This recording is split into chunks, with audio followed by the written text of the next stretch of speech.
Значи според податоците за индустријско производство за 8 месеци од 2018 година, споредено значи со истиот период од 2017 година, производството на текстилни тканини имаме зголемување од 11,2%, додека производството на облека се движи во 93,3% или намалување од 6,7%.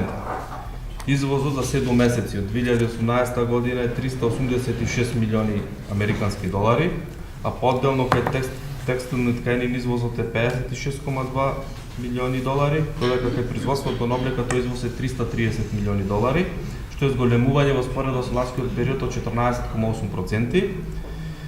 И тој извоз представува 9,8% од целокупниот извоз на Република Македонија, значи за 8 месеци од 2018 година. Она што е значено исто така е и кај увозот, изнесува 382,7 милиони долари увоз, од кои за облека се 56 милиони долари, а кај текстил се 326,7 милиони долари, или од вкупно е 7,3% е од вкупниот извоз за земјата. Бројот на вработени, знаете, дека дејност од година во година се намалува, од 43.848 во 2007 година, последните години бројот на вработени се движи од 36 до 38.000. За илустрација, во 2017 година број на вработени во производство на текстил е 4.900, а во производството на облека е 36.490 вработени.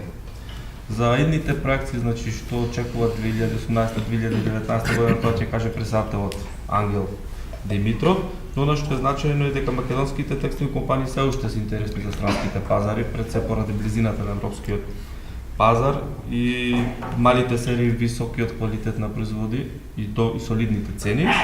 По високите фази на обработка и доработка, како што се печатење, везење, пакување кои што се извршуваат во рамките на нашата држава и поволната економија пред се во Европската унија и како незначаен партнер што е Германија, така да компаниите продолжуваат со склучување на договорите и задржување на партнерите од западноевропските земји. Јас најпрви би сакал да дадам мал коментар на бројките што ги прочита Саше околу состојбите во текстилната индустрија. Значи, тоа се 3 гранки во суштина според националната класификација на дејности. Тоа е производството на текстил, производството на облека и производството на кожа и на чевли. Саше ви кажа дека според статистичките податоци за индустријското производство до август 2018 година, споредено со 2017 со просекот, кај нините има зголемување за 11,2%, додека кај производство на облека има намалување на индустријско производство за 6,7%.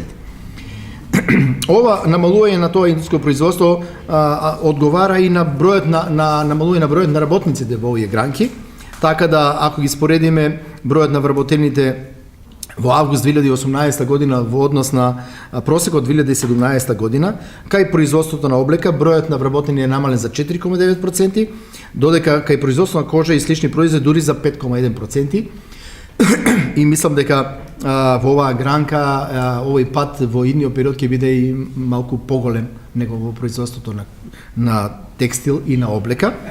Што се однесува до тоа дека извозот бележи одредено зголемување, не само 14,8% во однос на 2017 година, туку тој е позитивен показател да бележи зголемување на учеството во вкупниот извоз за државата, за разлика од 2017 година, значи тоа учество на извозот од текстилната индустрија е зголемено за 2,5% повеќе во вкупниот извоз на Македонија, што е исто така добар показател, но Саше веќе нешто спомна, тоа е резултат на додатните операции што се работат кај нас, но и на зголемувањето на помошните материјали кои се снабдуваат странските компании за лом производството од Македонија. Значи, веќе и заради штедење на транспортните трошоци, голем дел од тие помошни материјали како што се кутии за пакување, разни пластични материјали, така натаму, копчиња, конец, се снабдуваат од овде, од Македонија. И тоа е добро што се зголемува нашиот извоз, значи дел од другите компании работат за нас, но од друга страна тоа за нас не ја зголема многу профитабилноста, затоа што ние кај нас се само прерачунаваат овие трошоци. Значи ја зголемуваме извозната цена, но тој дел се отпаѓа на овие кооперанти, така да кажам, наши. Што се однесува до увозот, тој исто така бележи одреден пораст. и во истиот период значи е за 7,3% поголем во однос на 2017 година. Бројките, кажав, за бројот на вработените одговараат и на падот на индустријско производство, затоа што многу е мала разликата, значи индустријско производство е за 6,7, а бројот на вработени е за некаде 5%. Тоа зависи од разните статистички податоци за тоа како се мери индустријското производство. Знаете дека тоа не се мери во парчиња, туку се мери во одредена метража, така да мала разлика помеѓу тие статистички податоци може да има и не е од големо значење, но факт е дека 5 до 6% годишно последните десетина години имаме пад на бројот на работниците во овие сектори. Сега кои се тие главни причини? Се знае, причините се помал број на млади луѓе се одлучуваат прво да се запишат на средните стручни училишта, во кои е и текстилното училиште, и се помал број на млади луѓе се одлучуваат да се вработуваат во овие компании. Ево денеска во компанијата која јас ја раководам, почнавме согласно активните политики обука на идни работници за стручно занимање шивач на лечни конфекции. И да ви кажам бројките, значи беа повикани 36 луѓе, од кои прифатија да работат, да дојдат на обуката, значи тоа не е вработување, туку обука од 4 месеци, 17 луѓе, од кои после тестирањето се покажа дека само 11 од нив може да ја следат обуката, затоа што другите, согласно нивните потенцијали, немаше логика да продолжат таква обука. Тоа значи дека во овие сектори се помалку имаме интерес на луѓе, како понатаму ќе се одвива тоа со заминувањето на младите надвор од државава и дали ќе имаме одредени промени во образовниот систем во Македонија, да младите луѓе се насочуваат и на стручни занимања, а не само на факултети. Тоа останува така да кажем една стратешка одлука на ова и на идните влади, затоа што мора да сватиме дека не може сите да завршат факултет и сите да бараат работа со факултетски дипломи. Мораме да правиме кариерно насочување уште во основно образование. За луѓето децата со поскромни знаења треба да иде на средни стручни училишта. Што се однесува до учеството на бројот на вработените на оваа гранка во вкупната индустрија, таа е се уште многу високо, значи овие гранки вработуваат 40% од вкупните вработени во индустријата.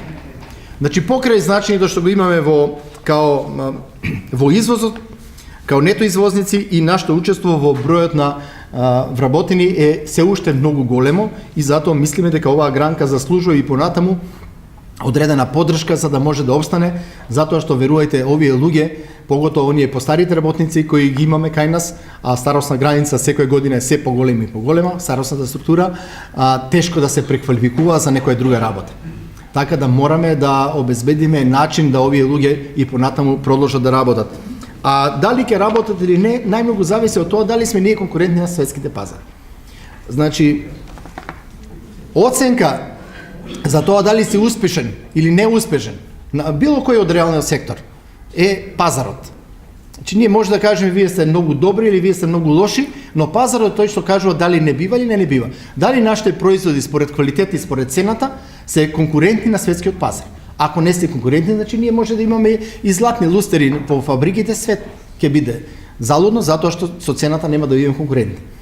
А таа цена зависи од многу услови, од цели услови на стопанисување, значи од давачките, од платите и така натаму. Вие знаете дека со зголемувањето на минималната плата до 12.000 денари и особено после укинувањето на Уставниот суд на одредбата од Законот за минимална плата што се однесуваше на нормиран учинок, платите во овие сектори растат побрзо него во другите сектори.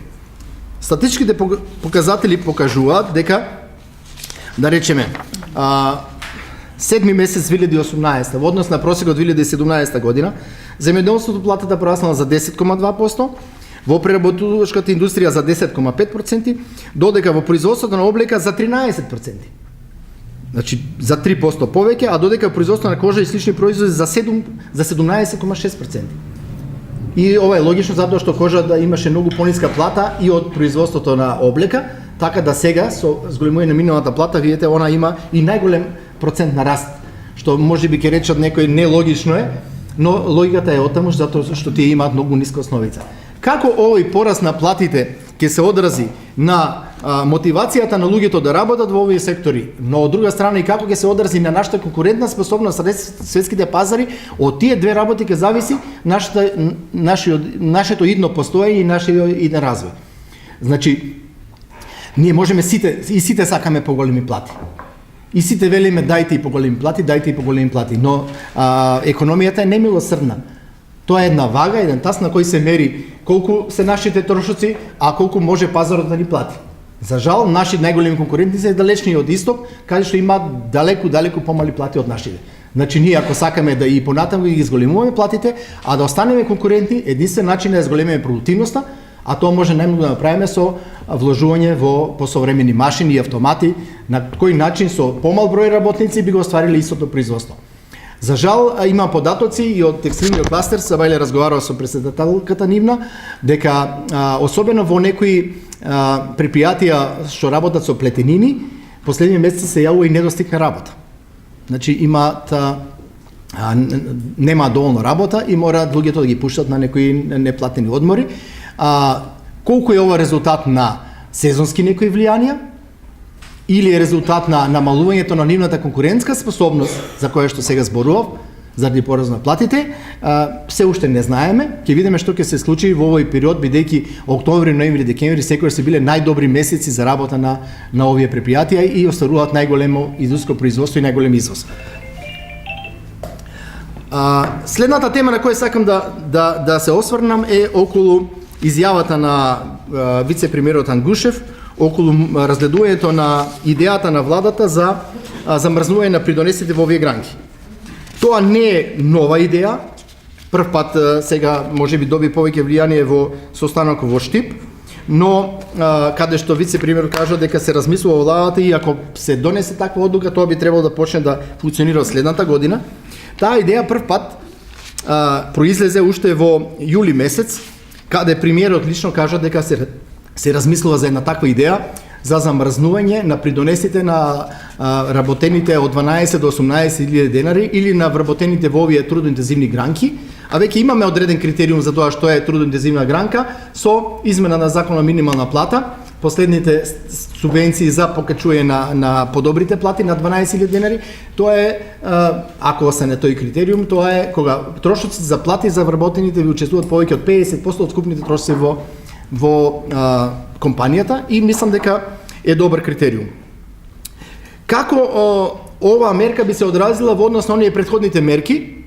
Ако земеме во предвид дека првата мерка за која имаше наслов финансиска помош за исплата на минималната плата, многу лошо се реализираше или проекциите беа многу лоши.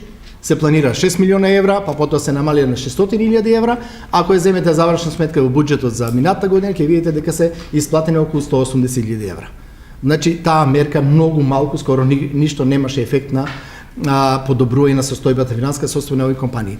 Во тек е веќе нова мерка, а тоа е исто која се објави во Законот за минимална плата, а тоа е финансиска поддршка раст на платите повисоки од минималната плата или на платите меѓу 12 и 18.000 денари. Таа стартуваше со исплата на плата за месец јули и јас верувам дека ќе биде нешто подобра од оваа претходната мерка и ќе даде малку подобри резултати, но не толку колку што се планираше. И овде ќе има одредени работи, критериуми кои ќе намалат нивниот ефект. Зошто? Затоа што ево јас денеска ги доби податоците во компанијата што ја раководам за тоа за колку луѓе сме побарале, таква помош за колку сме добиле. Значи, мерката ги не важи и ги оттргнува сите работници кои се вработени од октомври лани до сега. А ние, пошто имаме голема флуктуација на работната сила, верувате, секој дневно некој се одјавува, некој се пријавува нов работник, тие работници, мислам по мене, неправично се истргнати од оваа мерка, значи не може да ја користат мерката, да кажам банална работа, заради тоа што во законот пишува се споредува просечната брута плата октомври, ноември, декември лани со сегашната плата. И ако вие софтвер, бидејќи сето тоа софтверски се прави, нема за еден од тие 3 месеци плата работникот, па макар бил на породилно болување, тој не може веќе оваа мерка да ја користи. Потоа останува истиот проблем за исплатата на прековремените сати, бидејќи тие не може да се отргнат додатокот за прековремена работа од просечната плата, Ако вие сте имале во октомври, ноември, декември прековремени сати, сега и да имате зголемување на плата, да речем 5 до 10%, пак ќе испадне дека немате зголемување, затоа што тие 35% не може да се отргнат од просечната плата. Така да, мислам дека заради овие две причини, дел од работници неправично не може да ја користат оваа мерка, но пак ќе кажам, споредено со првата мерка, сигурно ќе биде подобра. Што се однесува до последната мерка, што ја кажа вице-премиерот Ангјушев, мислам дека ќе биде најдобра, бидејќи се работи за тоа да директно наместо зголемување на придонесите над минималната плата, да тие средства да отидат во зголемување на нето платата. Таа мерка би допринела за некој вкупните трошоци би биле исти, значи не станува збор дека на нас ќе ни остануваат пари за кои ние ќе ја билдаме нашата профитабилност. Слабоста на таа мерка е сигурно дека некој од вас тоа го прашува минатиот пат, дека работниците ќе имаат помала пензиска основица. Но и тоа би можело да се реши на тој начин што ако работникот сака ова покачуе да ги добие адекватно изголемување на пензиската основица, тогаш нека да изива, тогаш наместо изголемување на нетото ќе му се плаќа придонесот. Или и тоа е исто како да плаќа во третиот слободен пензиски фонд. Значи не мора мерката да биде задолжителна за сите работници. Оние работници кои сакаат да се зголеми нето платата, на терет на помалите придонеси, ќе ја зголеми нето платата. Оние ако изјават дека мене не ми треба многу пари, јас имам дома, маш ми заработува многу, нека му се зголеми и пензиската основица. Што се однесува за здравството, тука е воопшто небитно, затоа што знаете здравството е солидарно и без разлика на висината на придонеси за здравство сите користиме исти услуги од нашиот фонд за здравство. Таму и не важи. Така да ако владата во овој период не дојдат и нови избори и така натаму, донесе ваква мерка, ние ќе ја поддржуваме. На крај краиштата автоматски со донесување на оваа мерка може да престане оваа мерка која за зголемување на платите од 12 до 18 илјади, која е на важност. Јас немам податоци, не знам, Алса Теменугов ме прашуваше пред 2 дена, дали имаме податоци како се реализира оваа втората мерка. Немаме податоци затоа што први 2 месеца како почнавме да ги поднасаме нашите МПИ образци и да ги одбележуваме работниците кои ја користат оваа мерка, но би сакал Министерството за финансии, пошто и Управа за јавни приходи, пошто ги имаат сите податоци, да излезат со податоци за тоа колку пари ја кошта буџетот оваа мерка и како се реализира. Дали според планираното или послабо. Што се однесува до што понатаму, морам да кажам дека многу ќе зависи од политичката состојба. За целиот бизнис и за целата економија во Македонија е многу важно дали ќе се политичка состојба и понатаму интензивира, фактички таа нестабилност ќе се продлабочи и тоа може да влие не само на одржување на сегашните работи и сегашните договори со странство, туку и за новите инвестиции. Во таква нестабилна политичка состојба ни еден бизнисмен не се одлучува да вложува, да ги шири капацитетите и да размислува за нови пазари. Но ако не дај Боже таа нестабилност се зголеми и прерасне во некоја безбедносна криза, тогаш верувајте дека и ова што денес го работиме ќе го немаме. Така да апелирам до сите политичари најпрви да мислат на државата, а потоа на партиите. Бидејќи џабе ни растот на бројот на пратеници у парламентот од партијата, ако државата скрене од патот што го зацртала. Ова ќе влие на све. Ние зборуваме сега за мерки, во тек е мерката за субвенции на инвестициите. Компаниите треба до крајот на ноември да ги поднесат барањата за исплата на средствата кои ги следува согласно законот за инвестиции што ги направиле 2017 година.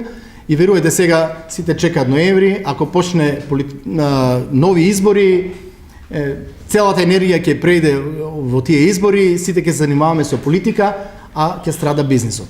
Но од тој бизнис очекуваме да ги полниме фондовите и да ги полниме буџетот и да ги зголемуваме социјалните давачки, така да ако бизнисот паѓа, верувајте, ќе паѓа целата економија и целата држава.